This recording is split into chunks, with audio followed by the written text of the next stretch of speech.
আল্লাহ তুমি আমার গুনাহগার উম্মতকে বাঁচাও। এই দুনিয়ার বুকে রব্বুল আলামিন সব নবীকে একটা করে দাওয়া মুস্তাজাবা দিয়েছেন, মানে যে দোয়া করলে কবুল হয়ে যায় সাথে সাথেই। দুনিয়ার সব নবীরা ওই দোয়াটা দুনিয়ায় করে ফেলেছে। বিশ্বনবী বলবেন, আল্লাহ ওই স্পেশাল দোয়াটা দুনিয়াতে করি নাই, আজকে আমি তোমার দরবারে দাঁড়িয়ে কিয়ামতের দিন ওই দোয়াটা করছি। আল্লাহ আমার যে উম্মতের হৃদয়ে যাররা পরিমাণ ঈমান আছে, আমার একটা উম্মতকেও তুমি জাহান্নামে ঢুকাতে পারবা না।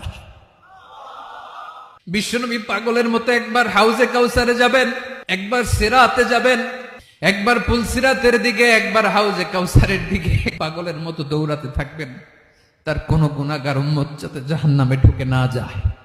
উম্মতি বিশ্বনবী আমার জন্য কাঁদবেন, আপনার জন্য কাঁদবেন, আমাদের জন্য সেদিন কেঁদে কেঁদে জাহান্নামের দরজায় দাঁড়িয়ে আমাদেরকে টেনে টেনে জান্নাতে ঢুকাবেন।